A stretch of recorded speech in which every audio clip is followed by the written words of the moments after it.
I had a girlfriend who wanted to take ballet, and none of her friends would do it with her, so I said that I would do it. Started hearing Tchaikovsky, Stravinsky, Debussy, with all that kind of music, and really gained an ear for that music, and it really moved my heart, and I knew that I wanted to learn how to compose classical music from the time I was about 16.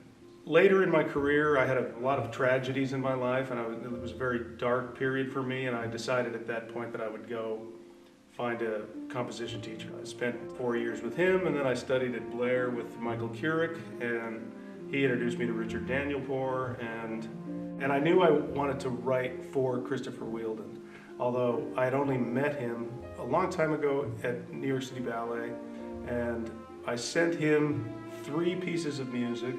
One was the first movement of Ghosts. He emailed me right back and said he loved it and could I make it longer.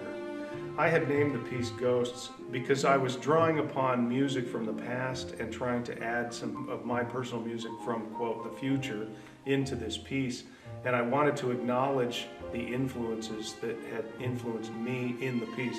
Honegger, Debussy, and a few other composers. I remember Chris felt like the piece could be titled several other things, but then he came across this idea of the water and the people having kind of just left their bodies from being in a shipwreck. And I thought that was a phenomenal take on it, and when I first saw it, it just blew me away. The art form is changing. It's as if the language is changing on a daily basis. So it's very important to be exposed to it just to enrich your life, and it's also very important to be supportive of it so we can continue to move the art form forward.